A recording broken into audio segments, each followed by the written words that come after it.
3 April 2026।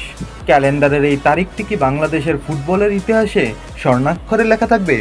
মালদ্বীপের আকাশে আজ জ্বলজ্বল করছে লাল সবুজের স্বপ্ন।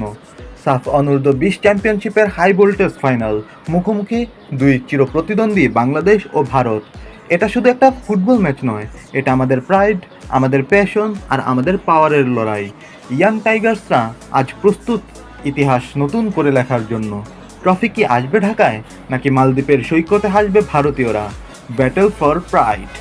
রাত 8টা, ঘড়ির কাঁটা যখন 8-এ ছোবে, তখন কোটি বাঙালির হৃদস্পন্দন থেমে যাবে। এই টুর্নামেন্টে বাংলাদেশের অনূর্ধ্ব-20 দল যে ফুটবল খেলেছে, তাতে প্রতিটি ফ্যান মুগ্ধ। দুর্দান্ত ডিফেন্স আর কাউন্টার অ্যাটাকে ফালাফালা করে দিয়েছে প্রতিপক্ষের রক্ষণ। তবে প্রতিপক্ষ যখন ভারত, তখন লড়াইটা হয় সমানে সমান। ভারতের টেকনিক্যাল ফুটবলের বিপরীতে বাংলাদেশের প্রধান অস্ত্র হলো গতি আর হার না মানা মানসিকতা। মাঝমাঠের নিয়ন্ত্রণ যে নিতে পারবে, ট্রফিটা আজ তাদের হাতেই উঠবে। এই টুর্নামেন্টের শুরু থেকেই আমাদের যুবারা দেখিয়ে দিয়েছে তারা কেন সেরার দাবিদার।